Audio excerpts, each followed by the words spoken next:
Let's get the latest in Sabah from ABS-CBN's Henry Omaga Diaz. Henry? Hi, Gigi. Latest from the ground. I just talked to a relative of the Kirams who is living here in Sabah, and he is in touch with the group in Candao.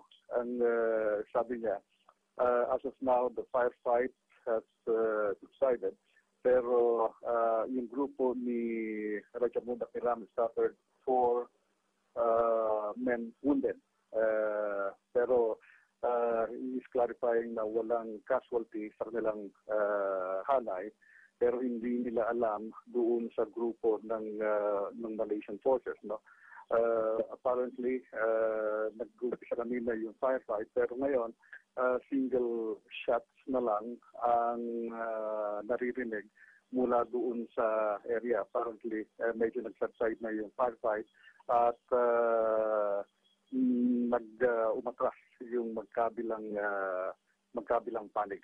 So yun ang latest na nakuha natin mula sa ground, Gigi. So Henry, linawin ko lang, so there are no fatalities, walang mga namatay, pero merong mga sugatan, 4 ang sugatan. What can you tell us about these? Correct. What can you tell us about these 4 men who were wounded? Apparently, sila yung mga tao ni Rajamunda Kiram, pero hindi pa natin alam kung serious yung kanilang mga sugat, ano? At kung meron ring mga nasugatan o casualties sa panig ng Malaysian forces. Medyo sketchy rin yung report natin na nakukuha dito dahil, alam mo naman, walang pinapayagan na pumasok doon sa Candao mula dito sa Lahat-Dato. And, even foreign journalists are being detained kung nagkakaroon ng attempt na pumasok doon. So, pero may mga kausap tayo, may mga contacts tayo sa ground, and they are saying that now only single shots are being heard in the area, mga snipers na lang. Pero we also received reports na maraming mga ambulansya ang pumapasok doon sa mismong malapit doon sa mismong village. And then narinig sila mga sirena ng ambulansya at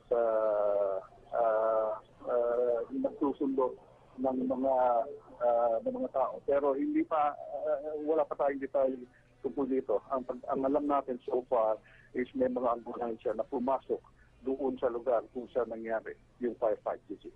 Henry, over the last 2 weeks, there have been persistent reports coming from the Malaysian press that there are children among those the Filipinos who are in Sabah, among the Sultanate of Sulu's Royal Army, are some children, not just women, but also children. Have your sources been able to confirm this with you? Well, I have talked to some of the people who have evacuated from the area, and according to them, yung mga natitira doon ay mga tao na lamang ni Rajamunda Kiram. Ang estimate na nila from 100 to 200, ano? Pero wala silang nababanggit na mga bata na naiwan doon.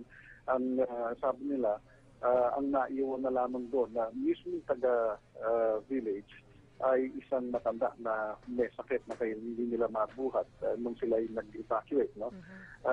Pero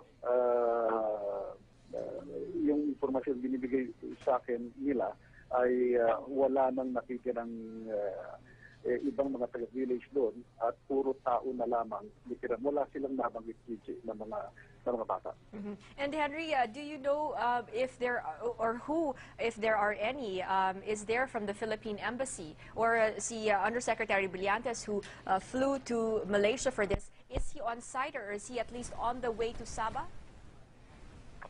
Undersecretary Brillantes is in Kuala Lumpur right now. I just talked to him yesterday. He's still in Kuala Lumpur waiting for the consignment from the Malaysian government para siya makapunta rito. No? So far, yung kanyang pinag-unayan ay ginagawa niya sa Kuala Lumpur. Ang nandito ay ang mga tao ng Philippine Embassy, ang police attaché, pero just that word, from my sources na hindi rin makapasok dun sa area yung police attaché natin. No? So wala rin makuha informasyon yung police attaché natin kung ano talaga ang nangyayari. Thanks very much for that update. Henry Omaga Diaz, they're reporting from Sabah in Malaysia.